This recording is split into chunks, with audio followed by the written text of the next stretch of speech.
Problema agora, eu quero falar com você, especialmente você que é mulher, tá? Um problema que vai muito além da estética e impacta a saúde de milhares de nós mulheres. Tem a ver com genética, fatores hormonais, menopausa e até gravidez. Então a gente vai falar hoje sobre o lipedema, que é o acúmulo desproporcional de gordura nas pernas ou nos braços em comparação com o tronco.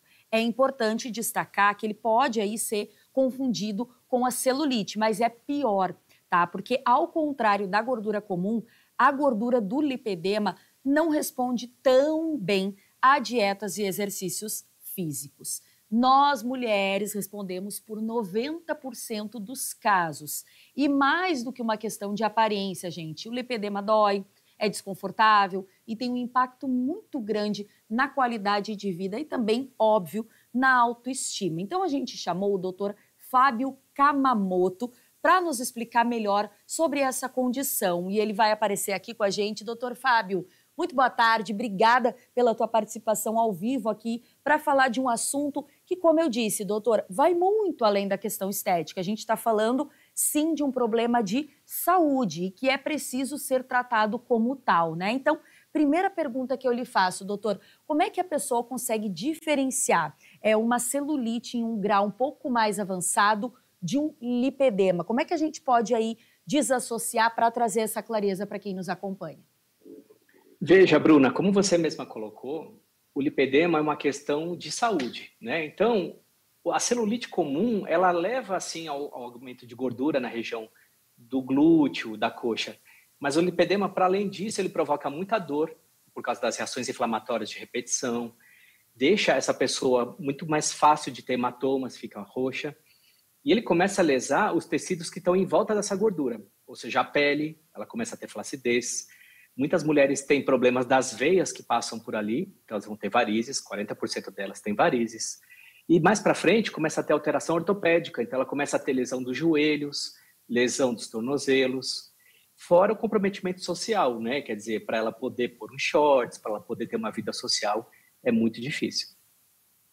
Doutor, me diz uma coisa, tem como prevenir, porque a gente estava falando aqui, né, que é uma questão também hormonal, é uma questão que a genética está envolvida, tem como a mulher que sabe que tem essa predisposição, ela de alguma maneira prevenir o lipedema ou não tem muito o que fazer e ir só tratando mesmo?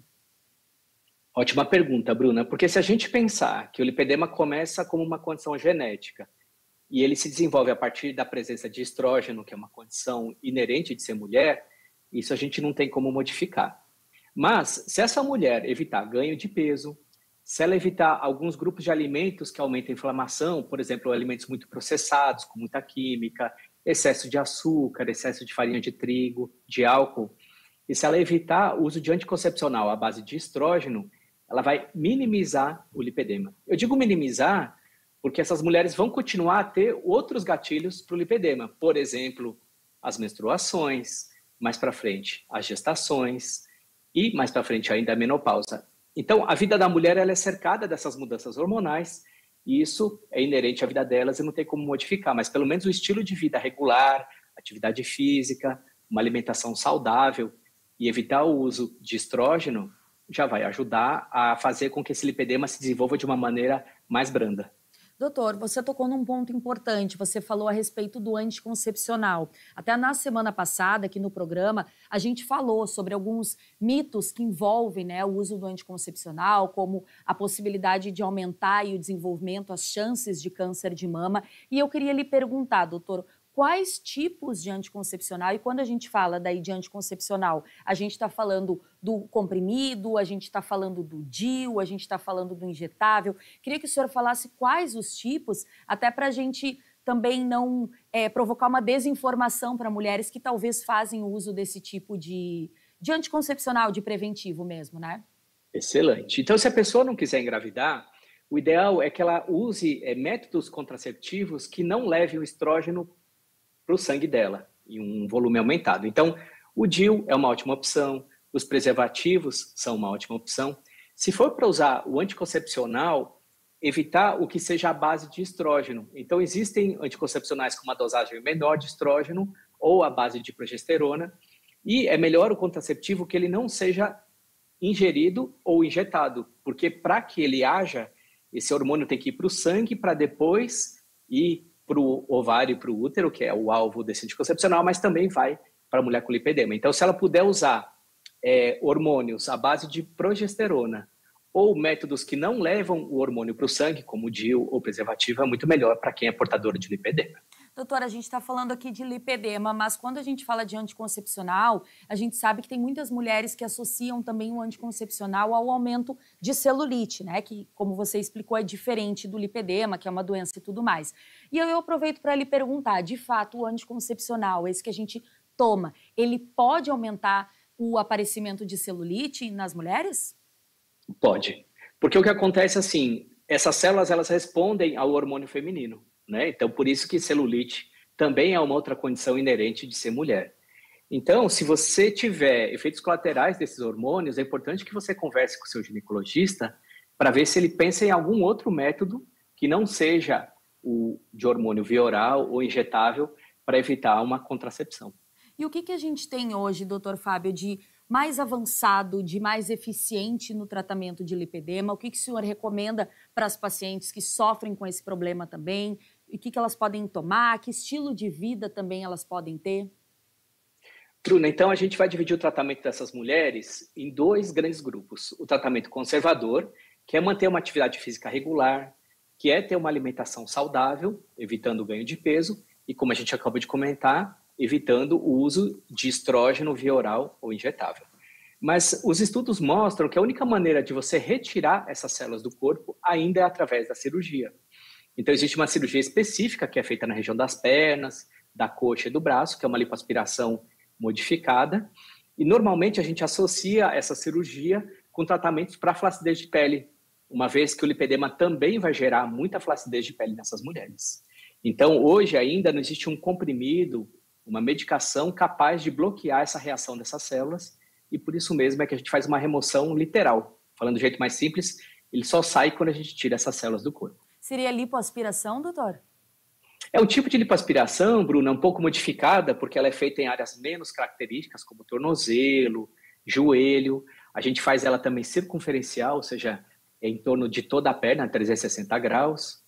E com volumes maiores do que os habituais que a gente trabalha numa lipoaspiração estética. Perfeito. E uma vez feita essa cirurgia, que conforme o senhor colocou, é a maneira mais eficiente que a gente tem hoje para tratar, para tirar esse lipedema, pode voltar, doutor? Não volta? Como é que essa paciente deve agir após ter se submetido a esse procedimento? Ótima pergunta. O que a gente sempre orienta é que ela mantenha um estilo de vida saudável, óbvio, né? Todos nós, principalmente uma mulher portadora de lipedema e que se submeteu a uma cirurgia. Mas a boa notícia, Bruna, é que uma vez que você retira essas células, a qualidade de vida melhora muito. Assim, 86% delas referem que elas melhoraram a mobilidade, 84% delas referem que elas sentem menos dor, 90 e poucos por cento delas dizem que a qualidade de vida melhorou. Essa é a primeira boa notícia. E a segunda boa notícia é que existem estudos que mostram que esses ganhos se mantêm mesmo após 8 anos do procedimento cirúrgico, o que na medicina, 8 anos após o tratamento é um tempo bastante grande. Então, o que a gente pode falar é que uma vez que você retira essas células daquele lugar, esta região está tratada. O que não quer dizer que se ela ganhar peso, ela não pode acumular gordura em outras partes do corpo. E por isso que é muito importante esse trabalho conjunto do estilo de vida e de um bom procedimento cirúrgico. E lembrando sempre, para reforçar antes da gente encerrar, né, doutor, que a gente está falando do lipedema, que é algo muito maior, gente, é uma doença, é muito mais grave que a própria celulite, que é inerente, como o doutor pontuou aqui, todas as mulheres têm, algumas em um grau maior, outras em um grau menor, varia muito também de acordo com o estilo de vida, a prática de exercício, mas o lipedema, de fato, é mais intenso e provoca danos mesmo, né, doutor? Bruna, provoca danos em todos os aspectos da vida da mulher. Problemas emocionais, é super associado a distúrbios alimentares, anorexia, bulimia, compulsão alimentar, problemas sociais, problemas de dor crônica, né, que começa, imagina você sentir dor todos os dias, desde a adolescência até a menopausa, quanto que isso é destruidor na saúde da mulher. E por isso que hoje já tem até CID, né? Quando a gente tem CID para uma condição, significa que toda a comunidade médica do mundo inteiro já enxerga isso como um problema de saúde, inclusive o Brasil. E é por isso que, nesse momento, a gente está lutando muito para que o tratamento do lipedema seja incluído no sistema de saúde brasileiro. Esse é o nosso atual desafio. No SUS, doutor? Inclusive. Então, tanto no SUS quanto nos convênios, a ideia é que, primeiro, as pessoas tenham mais conscientização a respeito desse assunto, não é, como você acabou de colocar, um assunto de estética, e sim um problema seríssimo de saúde que compromete a vida da mulher em vários aspectos, e que hoje, no Brasil, não existe um tratamento nem no sistema público, nem no sistema privado, são só cirurgias particulares. Por isso, a gente pede que as pessoas se engajem nessa luta, né? Quem quiser saber mais sobre o lipedema, nós temos nossas redes sociais. Eu posso falar, Bruna? Claro, doutor, por favor. A gente tem uma que é bem de informação, chama Conheça Lipedema. Acho que essa é bem interessante para quem está caindo de paraquedas nisso. Então, é o @Conheça Lipedema. Existe também a nossa ONG, que é uma ONG que oferece tratamento gratuito, orientações, que é a ONG Movimento Lipedema.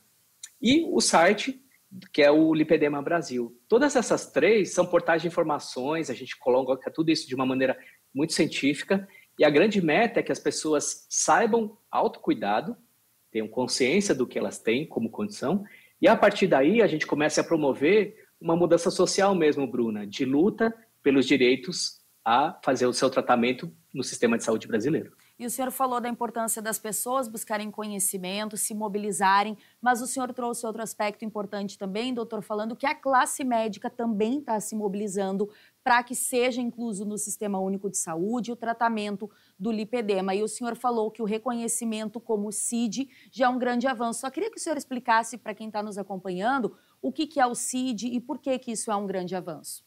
Boa. Veja só, CID é uma sigla que significa Código Internacional de Doenças. Ele é uma convenção que é feita pela Organização Mundial de Saúde, ou seja, uma convenção no mundo inteiro. O mesmo CID do Brasil, é o mesmo da Europa, é o mesmo da Ásia, é o mesmo dos Estados Unidos. Quando essa comunidade médica diz assim, existe uma doença chamada lipedema, a gente já deu um grande passo para poder incluir ela dentro do nosso tratamento. Só que quem tem que fazer essa regulamentação no nosso país é o nosso Ministério da Saúde. Então, isso vai vir através do Ministério da Saúde, criando códigos que deem direito ao tratamento para essas mulheres, via Ministério da Saúde, que é o SUS, e via Agência Nacional de Saúde, que também é um órgão federal para quem tem convênio. A partir do momento que esses dois órgãos enxergarem que lipedema é uma necessidade que afeta 10 milhões de brasileiras, aí sim a gente vai conseguir fazer com que esse tratamento seja democratizado no nosso país. Tá certo. E parabéns também, doutora, por toda a classe médica estar se mobilizando em relação a isso também. Muito importante, como o senhor falou, vai além de uma questão estética e pega aí uma questão de saúde. Imagina quantas mulheres não têm condições de tratar isso no particular, né? Não têm condições financeiras. Então, a única opção para essas mulheres seria o nosso Sistema Único de Saúde. Doutor Fábio Kamamoto, muito obrigada. Espero que o senhor volte outras vezes ao vivo aqui com a gente no Conexão RS para nos trazer atualizações sobre esse assunto, tão logo o tratamento para o lipedema seja incluso no SUS. Muito obrigada pela sua participação. Muito obrigado, seja sempre Bruna. bem-vindo. Até a próxima. A gente que agradece. Pessoal, um intervalinho rápido, voltamos já.